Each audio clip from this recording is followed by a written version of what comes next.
হ্যাঁ, Tarun sir, we are live on 91.9 friends FM. সব থেকে আগে কংগ্রাচুলেশনস, আজকে ফেলিসিটেশন চলছে, খুব ভালো লাগছে আমাদের। আপনার কেমন লাগছে একটু বলুন প্লিজ।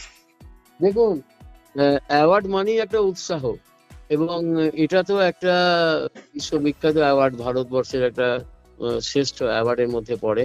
এবং এক মাস আগেই আরেকটি সঙ্গীতের সবচেয়ে বড় সম্মান, সেটা হচ্ছে তানসেন সম্মান, ন্যাশনাল তানসেন অ্যাওয়ার্ড, ওটাও পেলাম। তো পরপর 2 মাসে দুটো অ্যাওয়ার্ড পেয়ে প্রচন্ড খুশি লাগছে। কিন্তু অ্যাওয়ার্ড মানে যেমন আনন্দ, সব ঠিকই আছে, কিন্তু একটা কোথাও একটা দায়িত্ব বেড়ে যায়। আর স্যাটিসফ্যাকশন এই জন্য কি, আমি যে কাজটা করে চলেছি, আমার সামনের লোক যিনি আছেন, সেই কাজটাকে উনি রেকগনাইজ করলেন, আমার কাজটাকে, আমার অডিয়েন্স আমার কাজটাকে মেনে নিয়েছে। আর দায়িত্ব এই জন্য বেড়ে যায় যে আমার উপর তো আরো এক্সপেকটেশন সকলের বাড়বে। এই অ্যাওয়ার্ডটা পাওয়ার ফলে আমি একটু রিল্যাক্স নই, কাজ বাড়িয়ে দিয়েছি। সন্তুরের ওপর যে আমার এক্সপেরিমেন্ট, যেটা মানে আমি করে চলেছি, সেটা আরো বেশি করে টাইম দিয়ে অলরেডি করতে শুরু করে দিয়েছি। এবং আমার বাজনা, আমার রেওয়াজ, সবটাই আমি বাড়িয়েছি। আর আমার এই অ্যাওয়ার্ডটা আমার মা বাবা এবং গুরুজি পণ্ডিত রবিশঙ্করজি, ভারত রত্ন রবিশঙ্করজি, এই তিনজনকে আমি ডেডিকেটেড করলাম। তরুণ স্যার, যখন আপনাকে পেয়েছি, আমি অনেকবার আপনার সাথে কথা বলেছি, আপনার সাথে কথা বললে একটা এনার্জি চলে আসে। আপনাকে যদি আমি জিজ্ঞেস করি স্যার, এত এনার্জি কি করে আপনি পান, এত ভালোবাসা আপনি পাচ্ছেন, সেটা নিয়ে যদি একটু বলেন প্লিজ। সেটা তোমাদের মতো বন্ধু আছে বলে, হ্যাঁ, তাদের থেকে আমার এই ভালোবাসা।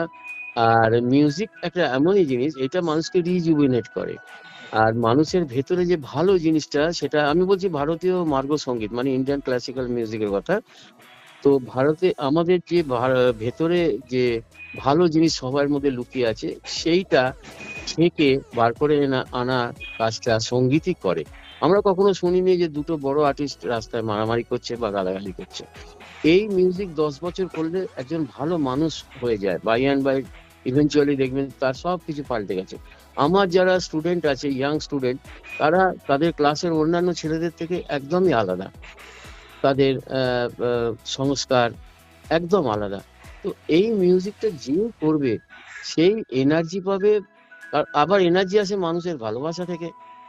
তো সব মিলিয়ে আমি মোটামুটি 5-6 ঘন্টা, 4-5 ঘন্টা ঘুমোই। বাকি বিভিন্ন ধরনের কাজকর্ম থাকে। এবং যেমন ডাক্তারদের সমাজের একটা দায়িত্ব আছে, ডাক্তারদের সমাজের উপরে, সেরকম টিচারদের দায়িত্ব আছে, তারা লেখাপড়া শেখান। আমাদেরও একটা দায়িত্ব আছে, সমাজকে সুধারতে হবে। সেই দায়িত্বটা আমি পালন করে চলেছি। আমি রোটারি জন্য, আমি ক্যালকাটা মেট্রো সিটির আমি একজন মেম্বার। তাদের পক্ষ থেকে আমি দেশে বিদেশে রোটারির প্রচার করে, আমাদের ইন্ডিয়াতে থ্যালাসেমিয়ার হয়ে কাজ করে, ইন্ডিয়াতে পোলিওর হয়ে কাজ করে আমি খুব নিজেকে ধন্য মনে করি। এবং এই ধরনের কাজ আরো করতে চাই আমি। দারুণ। প্রায় 40 লক্ষ লোক আপনাকে শুনছে আমাদের শো বক্স অফিসে right now. Panditji, thank you, সবার থ্যাংক জন্য ইউ। কি মেসেজ থাকবে যারা কলকাতায় আপনাকে শুনছে? সকলের জন্য আমার একটাই মেসেজ, যে এই মিউজিকটা হচ্ছে একটা পজিটিভ ড্রাগস এর মতো। যদি কেউ এটা নিতে থাকে, কিছুদিনের মধ্যেই সে অ্যাডিক্টেড হয়ে যাবে। আগেই বলেছি, পজিটিভ ড্রাগস। তো তার ফলে কি হবে, এই ড্রাগসে সে অ্যাডিক্টেড হয়ে গেলে আর কোনো নেগেটিভিটি তাকে টাচ করতে পারবে না। তো আমার বক্তব্য হচ্ছে, সবাইকেই যে মিউজিশিয়ান হতে হবে তার মানে নেই, সেই জন্য শিখতে হবে তার মানে নেই। তাহলে ডাক্তার কে হবে, ইঞ্জিনিয়ার কে হবে? কিন্তু সেই দিন এসে গেছে, সেই সময় এসে গেছে, যখন আমাদের পুরো পৃথিবীকে আমাদের একটা মিউজিক্যাল পার্সন হতে হবে। আমরা বলি না, আরে ये बहुत सुरीला आदमी है, बहुत सुरीला है, তার মানে কি সে গান গায়? তা নয়, তার ভেতরটা নরম।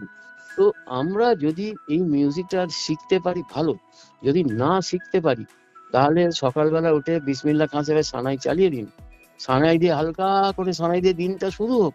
আর রাত্রিরে শোবার সময় পণ্ডিত রবিশঙ্করজি কি ওস্তাদ বিসমিল্লাহ খান সাহেব বা ওস্তাদ বিলাত খান সাহেবের দরবারি কানাড়া বা কোনো রাত্রে রাগের গম্ভীর রাগ শুনতে শুনতে ঘুমিয়ে পড়ুন। তাহলে কি হবে, আপনি একদিন না একদিন মিউজিক্যাল পার্সন হয়ে উঠবেন। মিউজিশিয়ান হতে হবে না, কিন্তু মিউজিক্যাল পার্সন হয়ে উঠতেই হবে। তবে হয়তো আমরা এই পুরো পৃথিবীতে যে হানাহানি মারামারি চলছে, এর কোনোদিন অবসান হবে। আর একটা বেটার ফিউচার, পিসফুল ওয়ার্ল্ড আমরা পেতেও পারি কোনোদিন। দারুণ বলেছেন। থ্যাংক ইউ সো মাচ পন্ডিতজি আমাদের সাথে কথা বলার জন্য। Thank খুব you, ভালো লাগলো thank আপনার সাথে কথা বলেন। Congratulations thank once you, again. ধন্যবাদ। Thank you so much. thank you so much, thank ভালো you, thank থাকবেন sir. Thank you so much. হ্যাঁ, তোমরা 91